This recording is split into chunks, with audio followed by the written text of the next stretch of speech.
안녕하세요. 언제나 사람을 가장 소중하게 생각하는 40대 산부인과 의사입니다. 한때 유행했던 가사 중에 사람이 꽃보다 아름다워 라는 노래가 있죠. 말 그대로 사람은 세상 어떤 것보다 소중하고 아름다운 존재가 아닐까 합니다.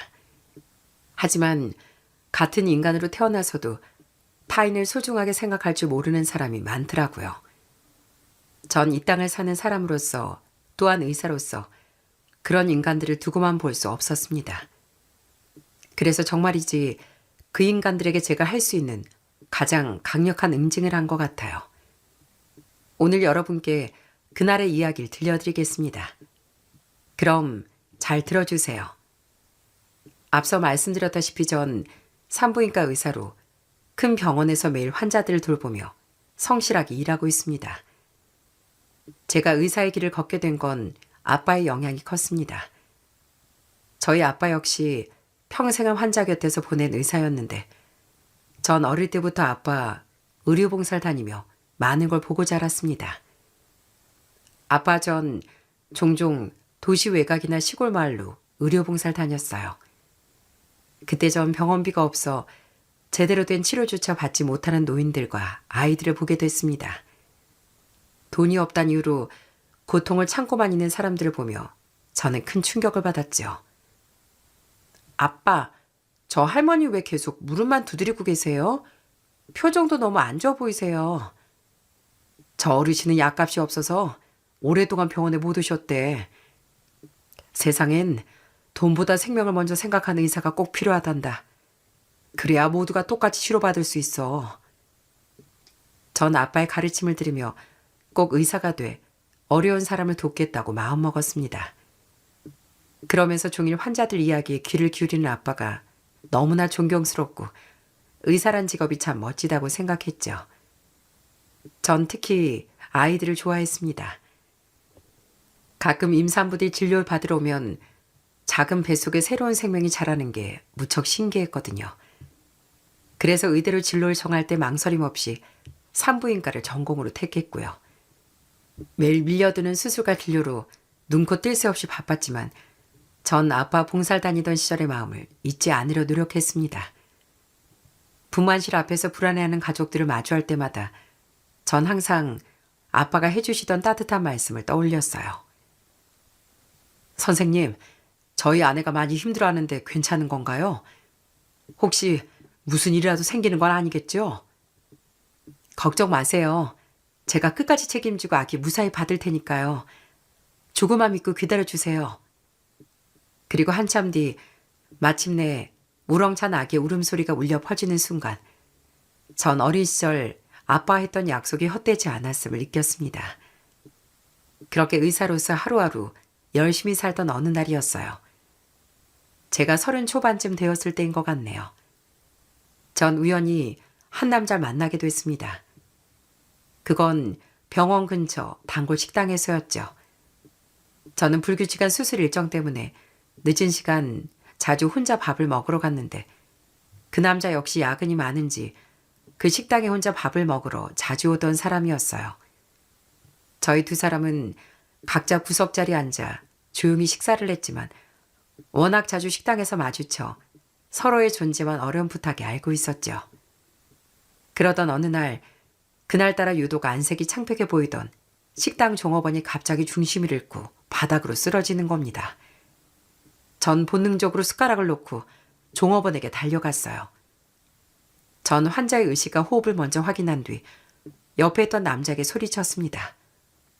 저기요, 빨리 119 신고부터 해주세요. 그리고 제 가방에 청진기 있으니까 좀 꺼내주세요. 남자는 절 도와 신고를 마친 뒤 계속 응급조치를 도왔습니다. 전 종업원의 고개를 옆으로 돌려 기도가 막히지 않게 조치를 하고 구급차가 올 때까지 상태를 살폈어요. 잠시 후 다행히 구급대원들이 도착했고 종업원은 무사히 병원으로 옮겨졌습니다. 긴박했던 상황이 정리되고 겨우 한숨을 돌리려는데 옆에서 절 돕던 남자의 상태가 심상치가 않아 보였어요. 남잔 그제야 놀란 마음에 긴장이 풀렸는지 손을 심하게 떨고 안색이 창백하더군요. 전 남자를 다독이며 천천히 숨을 쉬게 도와주었습니다. 저기 괜찮으세요? 많이 놀라셨죠? 심호 크게 하세요. 아, 네. 갑자기 사람이 쓰러지는 걸 처음 봐서 너무 놀랐나 봐요. 의사 선생님 맞으시죠? 선생님이 정말 대단해 보이네요. 전 의사니까 당연히 할 일 한 거예요. 저기 물 좀 마셔보세요. 지금 손을 너무 떨고 계신데. 전 그날 남자가 진정될 때까지 옆에서 말도 걸고 계속 상태를 살폈습니다. 그렇게 그날 이후 저흰 식당에서 마주칠 때마다 자연스럽게 눈인사도 나누고 몇 마디씩 대화도 나누게 되었어요. 그러다 보니 어느덧 자연스럽게 합석까지 하게 됐습니다. 한 사람을 살린 그 특별한 경험이 저희 두 사람을 인연으로 묶어준 셈이죠. 얘기를 나눠보니 그 사람은 당시 대기업에 다니던 아주 건실한 청년이었어요. 전 항상 세심하게 배려하는 그 다정함에 조금씩 마음이 가게 됐습니다. 저와 연애를 시작한 후로도 남자친구는 항상 바쁜 절 전적으로 배려해주고 모든 일정을 제게 맞춰주었죠. 미안해. 오늘도 급한 수술이 있어서 새벽에나 겨우 시간이 날 것 같은데 오빠 내일 출근도 있는데 아무래도 오늘 얼굴 보긴 힘들겠지? 아니야. 내가 너 끝나는 시간에 맞춰 병원으로 갈게. 너 만나러 가는 길은 하나도 안 피곤해. 이렇게 언제나 절 배려해주고 위해주는 남자친구와 2년 연애 끝에 결혼을 약속하게 됐습니다. 그러다 시댁에 처음 인사를 드리러 갔는데 전 그날의 기억을 아직도 잊지 못합니다. 우선 시댁에 가던 길에 남편에게 들었는데 시모가 시아버지보다 4살이 연상이시라더군요. 시댁에 도착해 처음 인사를 드릴 때도 시모가 체격이 좋고 한눈에 봐도 귀가 무척 세 보여 놀랐지만 한평생을 탈공으로 사셨다던 아버님은 눈매가 아주 선하고 부드러워 보였습니다. 그리고 무엇보다 남편을 따라 도착한 시댁은 솔직히 생각보다 훨씬 더 낡고 허름해 보였어요. 입구부터 담벼락 여기저기가 갈라져 있었고 방 안의 노란 장판은 군데군데 해져 있었어요. 하지만 그런 것과는 별개로 시댁 식구들은 절 귀한 손님처럼 정성껏 대접해 주셨죠. 세아가 우리 집이 너무 낡아서 놀랐지. 우리가 애들 키우고 공부시키느라 집안 돌볼 여력이 없었단다.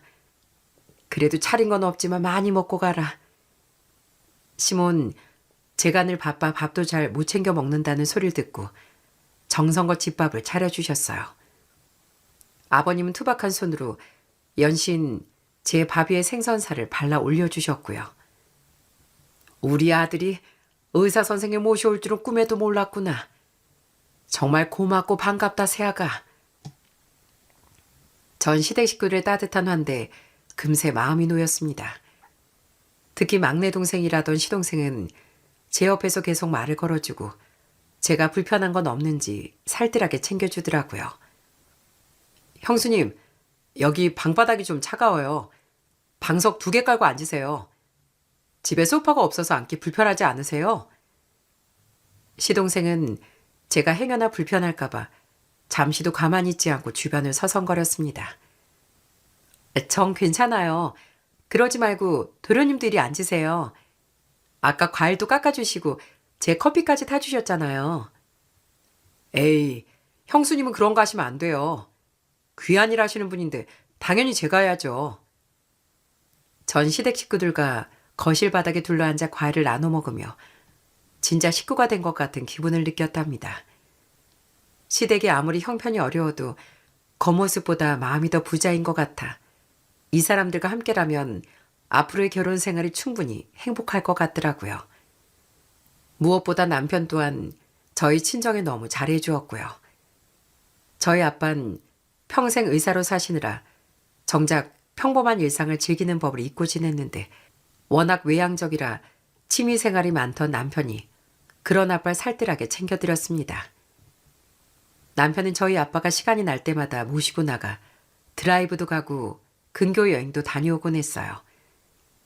아빠는 늘 병원과 집만 오가느라 계절이 바뀌는 것도 잘 모르고 사셨거든요. 남편은 아빠가 좋아할 만한 한적한 숲길이나 꽃이 예쁘게 핀 산을 미리 알아봐 두곤 했습니다. 아버님, 요즘 들꽃이 아주 예쁘게 폈다네요. 보경이는 오늘 당직이라 바쁘다니 저랑 둘이 바람 좀 쐬고 오시죠. 남편은 아빠 둘이 다니는 걸 전혀 어색해하지 않고 친아들처럼 잘 모시고 다녔습니다. 아빠가 말씀이 좀 많으신 편이었는데 남편이 그 이야기를 다 들어주었어요. 아빠도 사위와 나란히 걷는 그 시간을 무척 기다리게 되었고요. 또 어느 날은 바둑의 비읍자도 모르던 남편이 열심히 바둑 연습을 하고 있더라고요.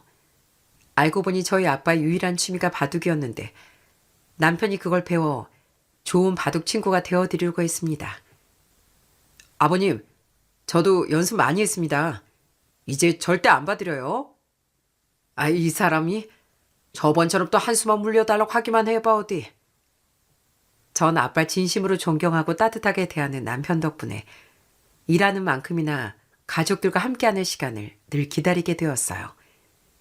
그렇게 시간이 흘러 저희 부부는 건강한 아들도 하나 낳고 여전히 행복한 생활을 이어가고 있었죠.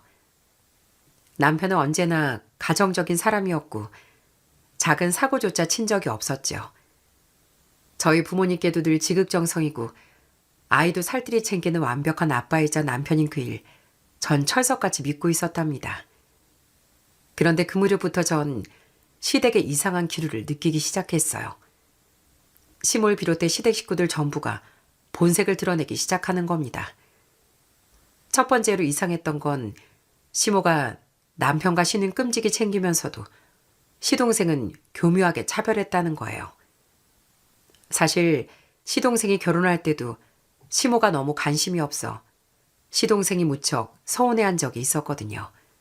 시모는 남편과 시누의 사소한 일엔 온갖 정성을 다하면서도 막상 시동생의 결혼식엔 단 한 푼의 경제적 지원도 해주지 않으셨어요. 그러다 어느 날 저녁 시동생이 평소와 달리 무거운 목소리로 먼저 연락을 해왔습니다. 형수님, 바쁘지 않으시면 저랑 맥주 한잔 해주실 수 있나요? 전 시동생 목소리가 너무 무겁고 우울해 보여 곧장 약속 장소를 향했습니다. 그때 시동생은 맥주잔을 한참 만지작거리다 어렵게 속마음을 털어놓더라고요. 형수님, 제가 마음이 너무 안 좋은데 차마 가족들한텐 털어놓을 수가 없어서요. 사실 어머니가 저 결혼할 때 도움을 전혀 줄 수 없다고 하시더라고요. 정말 단 한 푼도요. 제가 모은 돈으론 전세금도 부족한데 솔직히 서운한 마음이 드는 건 어쩔 수가 없네요. 전 그 말을 듣고 그래도 막내인데 도무지 관심이 없어 보이는 시모를 도저히 이해할 수가 없었어요. 그렇게 잠시 고민하던 전 핸드폰을 꺼내 시동생에게 말했습니다. 이제 결혼하시니까 서방님이라고 불러야겠죠? 서방님 계좌번호 좀 저한테 보내주세요. 네? 갑자기 제 계좌번호는 왜요? 전 그 자리에서 시동생에게 500만 원을 보냈습니다. 시동생은 깜짝 놀라 이런 의도로 말한 게 아니었다고 당장 돈을 돌려주려고 하더군요. 서방님, 이거 얼마 안 되지만 결혼 준비에 보태세요. 제가 주는 결혼 선물이에요. 형수노도 이럴 때 해야죠. 형수님, 정말 죄송하고 감사합니다. 제가 이 돈 꼭 갚을게요. 시동생은 너무 고맙다며 눈물까지 보였습니다. 사실 시동생은 남편보다 7살이나 어린 막내였고 공무원으로 주민센터에서 일하는 참 착하고 성실한 사람이었어요. 시동생과 결혼한 동서 역시 참하고 마음씨가 고와 전 두 사람이 늘 안쓰러웠답니다. 하지만 시모의 차별은 시동생이 결혼한 이후로도 계속됐어요. 언젠가 제가 시댁에 밥을 먹으러 갔을 때 시모는 남편과 시누이 앞엔 비싼 한우갈비를 가득 놓아주면서 시동생 부부 앞엔 나물 반찬이나 김치만 놓아두었습니다.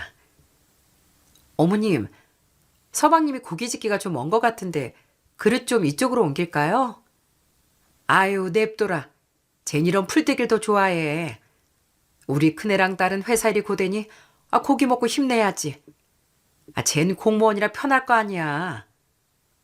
시모는 시동생이 젓가락을 들기도 전 고기 접시를 남편 쪽으로 쓱 밀어버렸어요. 가끔 명절에 과일 상자가 들어왔을 때도 시모는 크고 탐스러운 과일은 따로 챙겨 남편과 시누이 차에 실어주었고요. 그러면서 시동생에겐 흠집 나고 작은 과일 몇 알을 비닐봉지에 담아주며 생색을 내더라고요. 이거라도 가져가서 네 마누라랑 나눠 먹어라. 보니까 상자 밑바닥에 있었는지 다 멍들었더구나. 그래도 껍질 깎아 먹으면 다 똑같아. 음식 버림 못 써. 전 그 모습을 보며 시동생의 안색을 살폈지만 시동생은 그저 씁쓸하게 웃으며 봉지를 받아들더라고요. 전 그걸 두고 볼 수가 없어 시모가 저희 차 뒤에 실어놓았던 과일 상자를 시동생에게 모두 주고 말았죠. 그러다 한 번은 시댁의 냉장고가 고장나 남편이 바꾸시라며 돈을 들인 적이 있었어요. 시모는 남편이 보태준 돈으로 최신형 냉장고를 사며 남은 돈으로 신윤의 오븐을 사주겠다고 하더군요. 그런데 그때 동서가 아이를 가진 지 얼마 안 됐을 때였는데 정작 아이를 가진 시동생는 아기 내복 하나를 사주지 않더라고요. 어머님, 동서 얼마 전에 아이도 가졌는데 어머님이 기분 좋게 아이 옷이라도 사라고 선물해 주시면 어떨까요? 그럼 동서도 좋아할 것 같은데. 얘는 애 내복 정도야 지들이 사다 입혀야지. 내가 그런 것까지 다 챙겨야겠니? 그리고 애들은 금방 커서 그런 거 사줘봐야 얼마 입지도 못해. 시모는 제 말에 눈을 부릅뜨며 시동생은 안중에도 없다는 듯 대답했어요. 심지어 시동생이 진급했을 때도 시몬 축하 파티인커녕 신우이가 운전면허 합격했다는 소식만 아주 동네방네 자랑하고 다녔어요. 공무원들이야 자리만 차지하고 있으면 다 진급시켜주는 거 아니니? 근데 우리 딸은 글쎄 일종 면허를 땄댄다. 걔가 그렇게 머리가 좋고 영특하다니까. 어쩌다 저희가 가족여행을 계획할 때도 시모는 시동생 내외 휴가 일정은 묻지도 않고 무조건 남편과 신우이 시간에만 맞췄어요. 시동생이 업무 때문에 시간이 안 된다고 어렵게 말을 꺼내자 시모는 차갑게 쏘아붙이는 거 있죠. 동사무소 다니는 게 뭐 그리 대수로가 유난이니? 아유, 오기 싫으면 오지 마. 우리끼리 오붓하게 다녀오면 되니까. 시모의 모진 말에 시동생은 고개를 숙였고 아버님은 옆에서 한숨만 내쉬며 침묵하셨어요. 아버님은 시모의 눈치를 보느라 막내 아들이 차별당하는 걸 보고도 못 본 척 하시는 것 같았어요. 신우이 역시 시모를 닮아 얼마나 얄미운지 모릅니다. 신우인 제가 병원에서 밤샘 수술하고 온 거라면서도 시댁에 오면 손가락 하나 까딱하지 않았거든요. 새언니, 의사라 이런 일 안 해보셨죠? 시댁에 왔으면 설거지 정도는 언니가 좀 해요. 의사면 그래도 엄청 꼼꼼하게 닦겠네. 그죠? 신우인 소파에 누워 과자를 먹으며 저렇게 얄미운 소리를 내뱉었어요. 명절 음식을 할 때도 신우인 자기 친구들을 만난다면 쏙 빠져나갔다. 음식이 다 완성될 때쯤 나타나 제일 맛있는 것만 골라 먹더라고요. 우와, 전 진짜 맛있게 됐네. 나 이거 친구들 갖다 주기 좀 싸줘요. 전 그거 몇 개 더 붙인다고 얼마나 걸린다고. 신우인 제가 힘들게 부친 전을 통째로 들고 사라지며 그렇게 제 속을 뒤집어 놨답니다. 어쩌다 제가 친정 부모님께 선물 받은 명품 가방이라도 들고 가면 신우이가 또 그 가방에 어찌나 탐을 내던지요. 새언니, 의사가 이런 거 들면 너무 사치스러워 보이지 않나요? 돈 많다고 막 자랑하는 것 같잖아요. 그러니까 나 이거 한 달만 빌려줘요. 신우인 제가 거절할 틈도 없이 가방을 쏙 가져가 버리는 겁니다. 신우의 이런 얄미운 짓은 동서에게도 마찬가지였어요. 언젠가 시모 생신날 동서가 신경 써서 선물을 사왔는데 신우인 옆에서 초를 치더라고요. 애기, 겨우 이런 거 사온 거예요? 우리 엄마 눈 높아서 이런 거 쓰지도 않아요. 둘째 새언니 센스 좀 키워야겠네. 신우인 동서가 정성껏 고른 선물을 비웃으며 무안을 주더군요. 하지만 이런 상황에서도 동선 끝까지 예의를 다했습니다. 동선 시댁에 일이 있거나 명절날이면 항상 제일 먼저 청소도 하고 음식도 먼저 해두곤 했어요. 시댁이 워낙 낡은 집이라 환기도 잘 안 되고 먼지도 많았는데 동선 불평 한마디 없이 그 먼지를 다 걸레질하더라고요.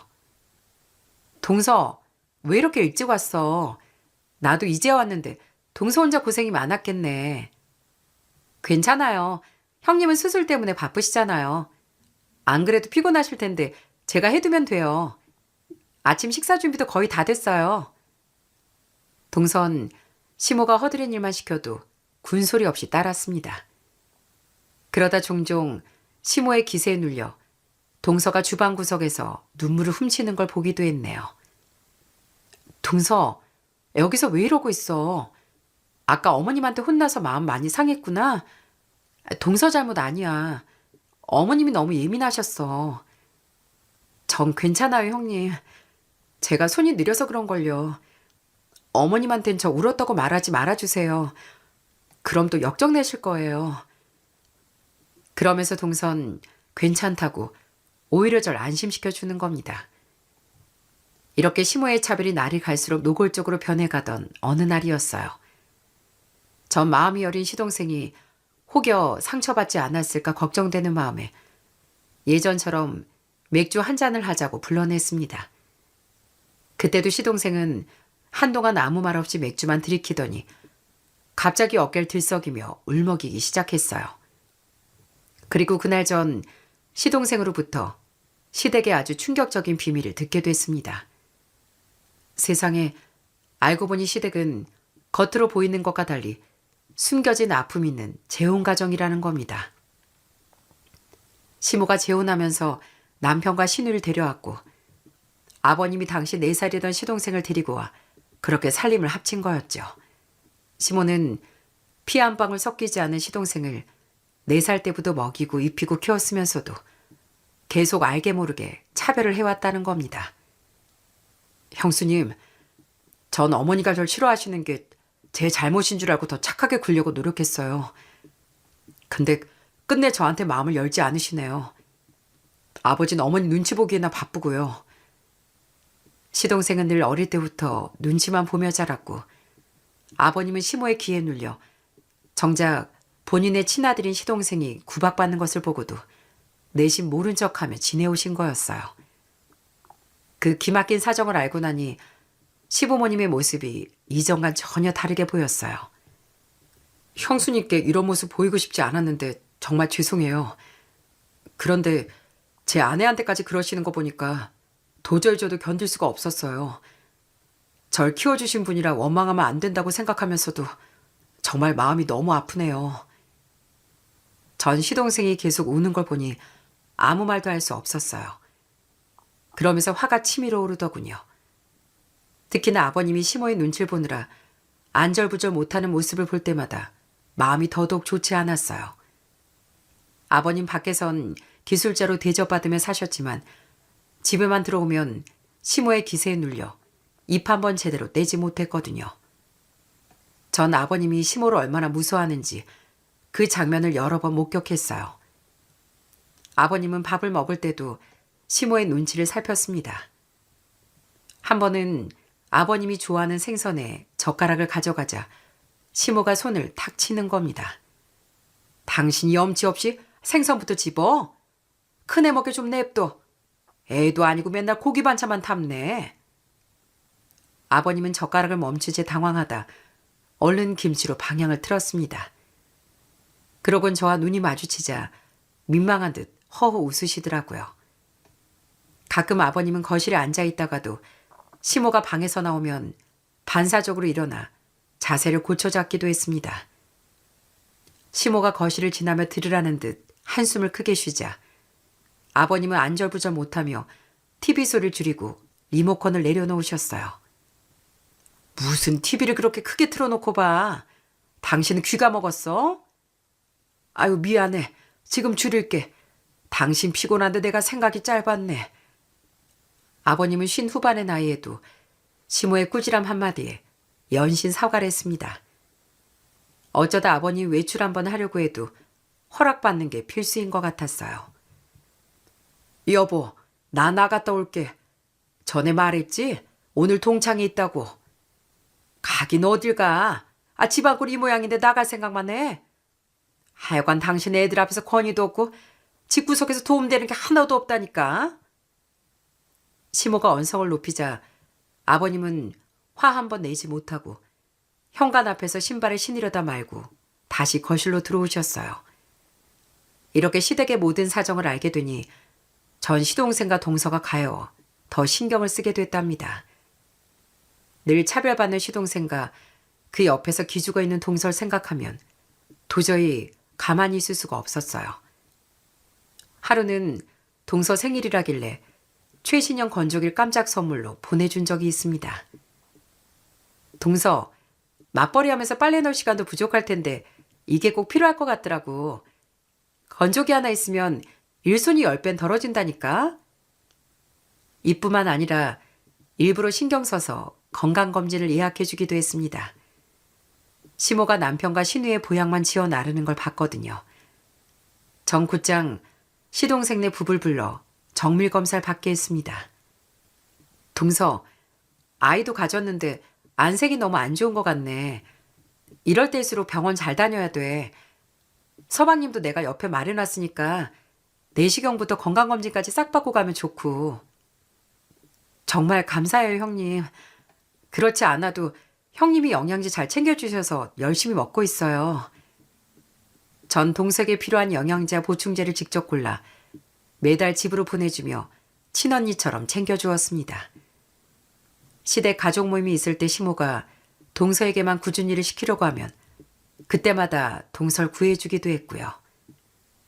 어머님, 제가 동서한테 부탁할 게 좀 있어서요. 잠깐 밖에서 이야기 좀 나누고 올게요. 설거지는 나중에 제가 같이 할 테니까 두시고요. 시모는 의사인 저에겐 꼼짝도 못했기에 못마땅한 기색이었지만 저희 둘을 내보내 주었어요. 아버님도 시모 눈치 보는 걸 빼면 저에게 너무 잘해 주셨고요. 아버님이 얼마나 제게 열성적이셨냐면요. 제가 병원 일로 바빠 시댁에 자주 가지 못해도 아버님은 늘 제 건강을 가장 먼저 걱정해 주시고 괜찮으니까 일 보라고 말씀해 주셨어요. 어느 무더운 날엔 제 차 타이어 공기압이 낮아진 걸 보시곤 아버님이 직접 정비소까지 차를 끌고 가 점검까지 해오셨더라고요. 제가 죄송해서 어쩔 줄 몰라 하자 아버님은 땀을 닦으며 웃으셨습니다. 우리 며느리가 환자들 보살피느라 바쁜 거 다 하는데 이 정도는 시애비가 해줘야지. 그래도 자네 안전이랑 직결이니까 평소에 점검을 잘하는 게 좋겠구나. 네가 정 바쁘면 차라리 나한테 다 맡겨. 그래서 시동생 일만 생각하면 시부모님이 믿고 이해도 안 갔지만 표면적으로는 계속 좋은 관계를 유지해 갔습니다. 시부모님도 여전히 저만 보면 뭐 하나라도 해주고 싶어 전전긍긍하셨고요. 우리 의사 며느리 날 추워지는데 옷은 따뜻하게 입고 다니냐? 밥은 잘 챙겨 먹고 있고? 네, 아버님. 제 걱정은 마세요. 아버님도 식사 잘 하고 계시죠? 환절기일수록 건강관리 잘 하셔야 돼요. 그러던 어느 날 가슴 철렁한 소식이 들려왔습니다. 충격적이게도 아버님이 갑작스러운 복통으로 병원을 찾았다 암 판정을 받으신 겁니다.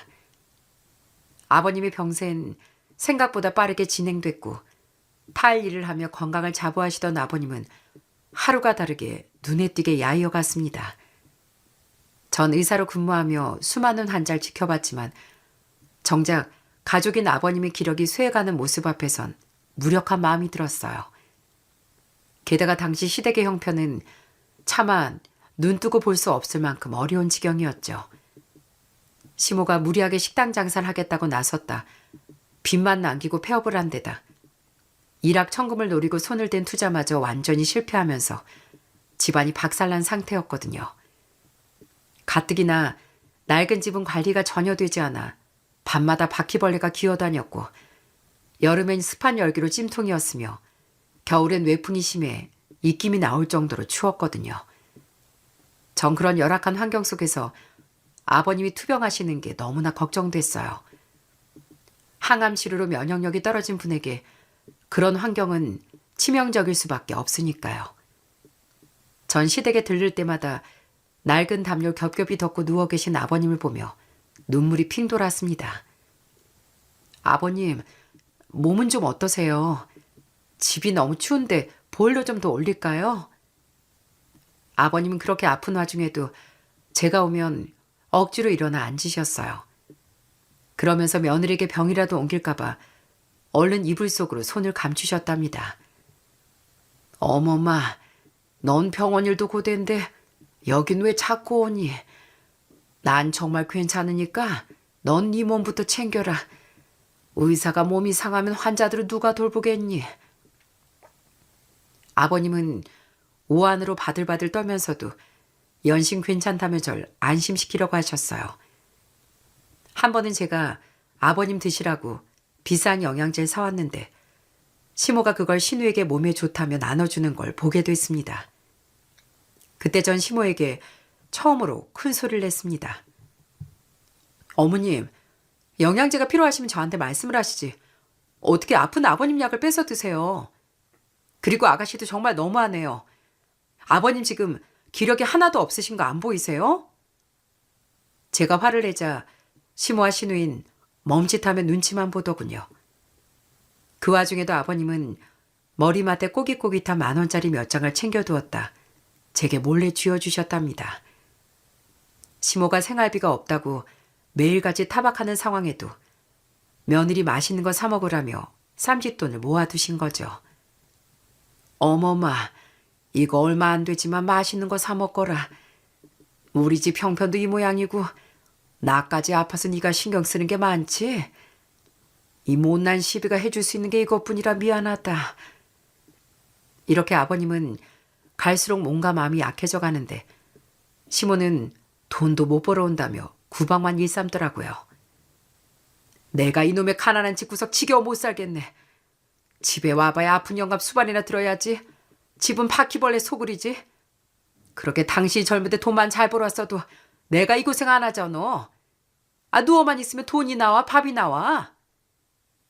그때마다 아버님은 아무 대꾸도 못하고 돌아누워 마른 기침만 내뱉으셨어요. 저는 그 모습을 보며 아버님을 이런 열악한 환경에서 꺼내드려야겠다고 마음을 먹었습니다. 그러던 중 제가 근무하는 산부인과 병동에 긴급한 연락이 왔어요. 엎친 데 덮친 격으로 동서가 예정일보다 훨씬 이른 시기에 갑작스런 진통을 느끼며 실려온 겁니다. 저는 침착하게 마음을 가다듬고 수술실로 향했어요. 아이가 임신 주수를 다 채우지 못한 미숙아 상태라 한시가 급한 상황이었거든요. 동서, 정신 차려야 돼. 내가 옆에 있으니까 아무 걱정하지 마. 내가 우리 조카 무조건 건강하게 받아낼게. 저는 직접 수술복을 입고 들어가 동서의 아이를 받아냈습니다. 아이의 갸냘픈 울음소리가 들리는 순간 전 밖에서 초조하게 기다리던 시동생을 불러들였어요. 서방님, 얼른 들어오세요. 우리 조카 탯줄은 서방님 직접 자르셔야죠. 시동생은 벌벌 떨리는 손으로 가위를 건네받아 탯줄을 잘랐습니다. 감격해서 눈물을 펑펑 쏟는 시동생을 보며 저 역시 눈물을 흘렸어요. 하지만 감동도 잠시뿐이었습니다. 아이는 폐호흡이 불안정해 곧바로 신생아 중환자실 인큐베이터로 옮겨졌어요. 아이는 가느다란 콧줄을 통해 영양 공급을 받아야 했고 작은 몸 여기저기에 심박수와 산소 포화도를 측정하는 센서들이 붙어 있었습니다. 인큐베이터 안에서 가쁜 숨을 내쉬는 아이를 보며 동선 매일같이 유리창 너머로 눈물을 흘리더라고요. 형님, 우리 애가 저렇게 작은데 버틸 수가 있을까요? 다 저 때문인 것 같아요. 제가 아이를 제대로 못 품어서. 동서, 그런 소리 하지 마. 우리 조카가 지금 얼마나 열심히 싸우고 있는데 엄마가 절대 약해지면 안 돼. 내가 매일 상태 확인하고 의료진하고도 상의하고 있으니까 나 믿고 기다려줘. 전 매일 아침 저녁으로 들락거리며 조카를 살폈습니다. 신생아 전문의들에게 커피를 돌리며 우리 조카 잘 좀 부탁한다고 거듭 부탁하기도 했네요. 조카는 그렇게 석 달이란 긴 시간 동안 중환자실에서 사투를 벌였답니다. 시동생은 저에게 진심으로 고마워했고요. 형수님 아니었으면 우리 애 어떻게 됐을지 상상하기도 싫어요. 형수님은 생명의 은인이세요. 정말 감사합니다. 다행히 조카는 모두의 정성 어린 보살핌 끝에 무사히 퇴원을 하게 됐습니다.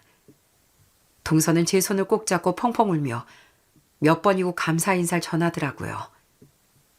형님, 저 평생 이 은혜 잊지 않을게요. 정말 감사드려요. 형님은 우리 애도 저희도 살리셨어요. 무슨 소리야. 두 사람이 잘 버텨준 거지. 우리 조칸 나한테도 딸 같은 존재야. 이제 아프지 말고 그저 건강하게만 자라길 나도 기도할게. 하지만 이런 경사 속에서도 시댁 식구들의 그늘은 깊어져만 갔습니다. 병마와 싸우던 아버님의 몸 상태가 하루가 다르게 악화되기 시작했거든요. 저는 열악한 시댁의 환경이 아버님의 투병을 더 힘들게 만든다는 생각을 떨칠 수가 없었어요. 시모가 하는 짓을 생각하며 화가 치밀었지만 의사로서 그리고 며느리로서 아버님과 안쓰러운 시동생을 그냥 두고 볼 수가 없었죠. 결국 전 결단을 내렸답니다. 여보, 나 아버님을 위해서 25평 정도 되는 아파트 하나 알아볼까 해. 아버님이 쾌적한 곳에서 치료받으셨으면 좋겠어. 이번 치료에만 기대는 것도 한계가 있고. 그게 정말이야? 여보, 진짜 고마워. 내가 앞으로 더 잘할게. 당신 같은 사람 만나게 내 인생 최고의 행운이야.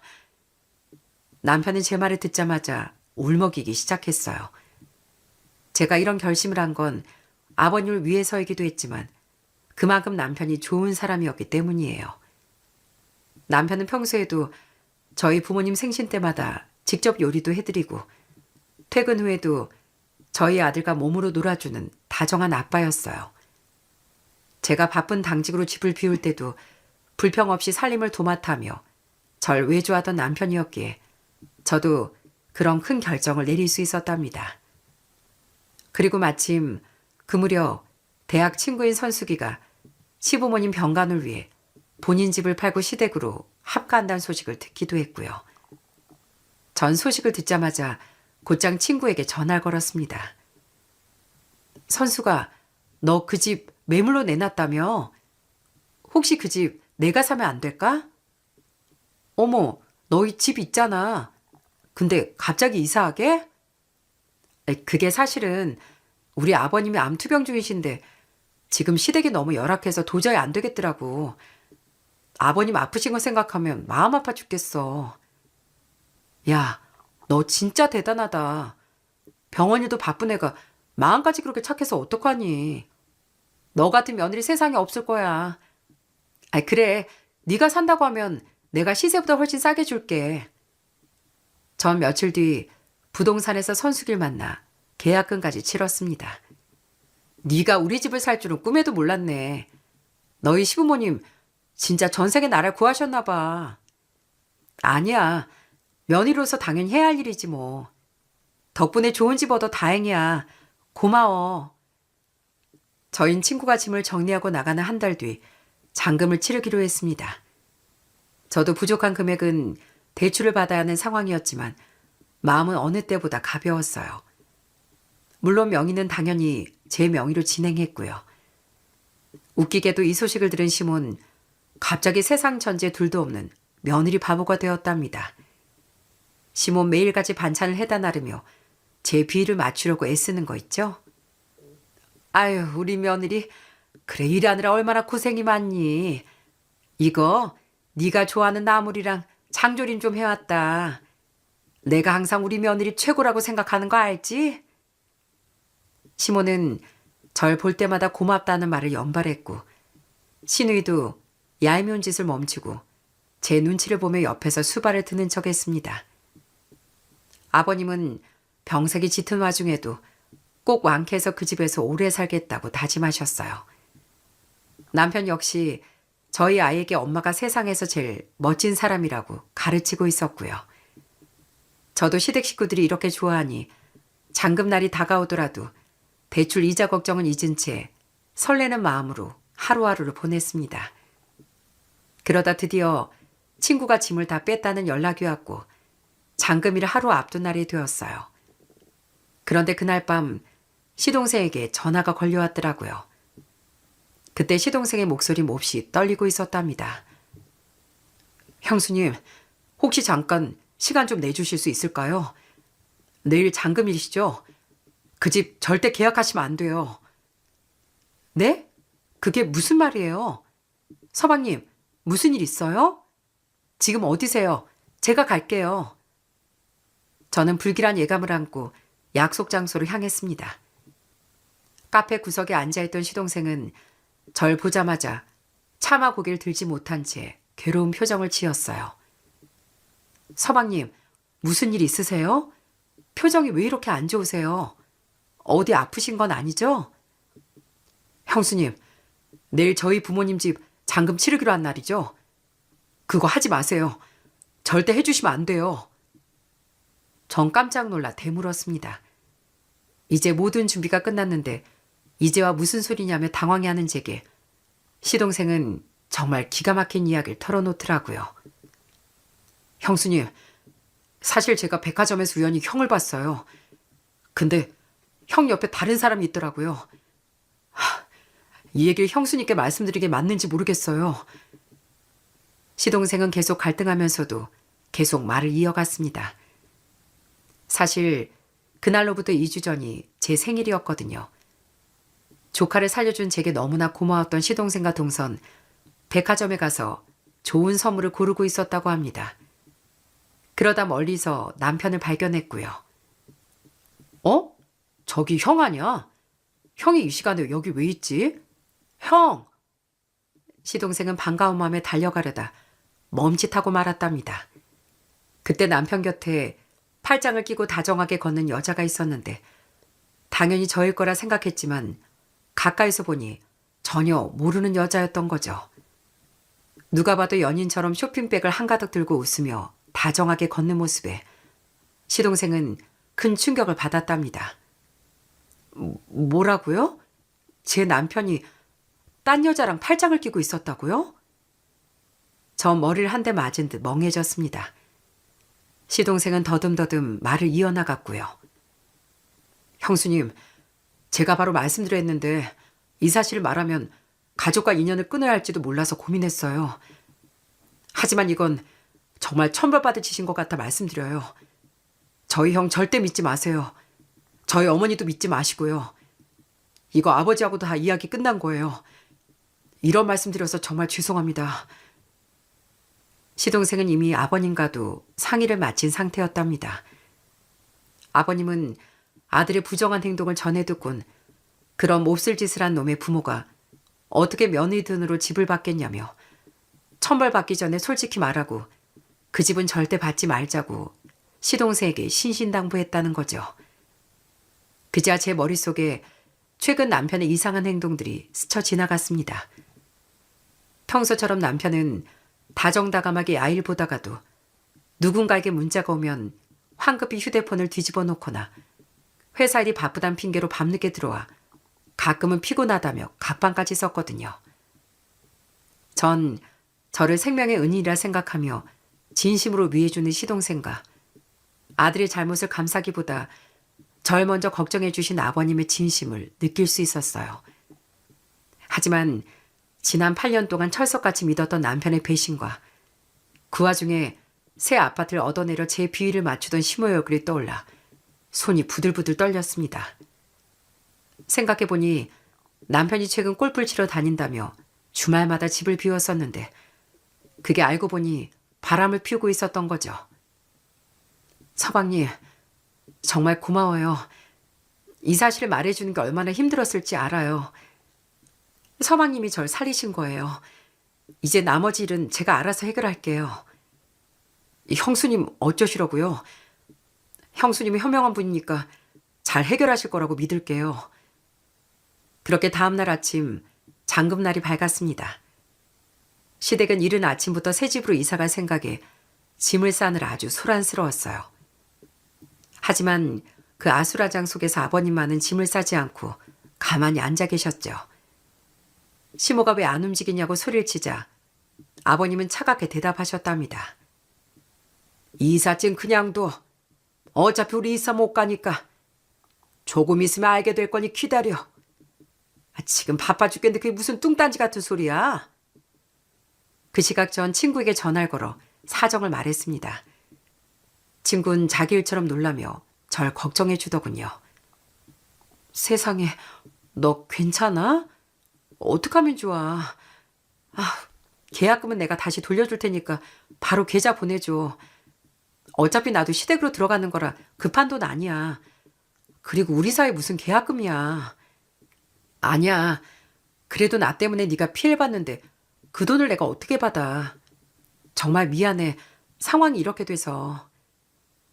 하지만 친구는 오히려 절 위로하며 계약금을 바로 돌려주더군요. 저는 친구의 따뜻한 배려에 눈물이 왈칵 쏟아졌어요. 하지만 눈물을 닦을 새도 없이 전 곧바로 시모에게 아파트 계약 취소를 통보했습니다. 어머님, 죄송한데 방금 아파트 계약 취소했거든요. 많이 기대하셨을 텐데 어쩌겠어요.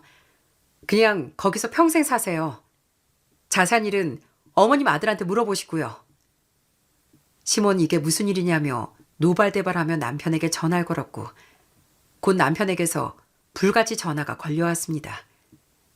저는 몇 번을 무시하다 마침내 전화를 받았어요. 여보, 갑자기 집 계약 취소라니 이게 무슨 소리야? 이삿짐까지 다 쌌는데 상의도 없이 이럴 수가 있어. 지금 장난해? 참, 그러면 당신 나 몰래 바람 피울 때 나랑 상의했니? 나 다 들었어. 너 바람 났다며? 그 순간 수화기 너머로 정적이 흐르더군요. 남편은 이내 당황하며 무슨 소리냐고 발뺌했지만 저는 계속 몰아붙였습니다. 그러면서도 시동생이 알려줬다는 말은 끝까지 아꼈어요. 남편이 시동생에게 해코지 할까봐 뒷조사를 해서 알게 된 거라고 했죠.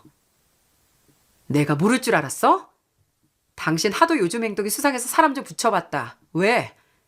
그래놓고 내 앞에서 눈물 연기까지 하면서 고맙다고 했니? 당신 그러고도 애들 아빠야? 당신 골프장 다닌다면서 캐디랑 바람났더라? 그래, 그 캐디하고 어디 한번 잘 먹고 잘 살아봐. 의사보다 캐디가 나은지 비교해보라고. 이 소식에 시댁은 그야말로 난장판이 됐습니다. 시모는 계약 취소 이유가 아들의 외도 때문이라는 걸 알자마자 남편에게 온갖 욕설을 퍼부었어요.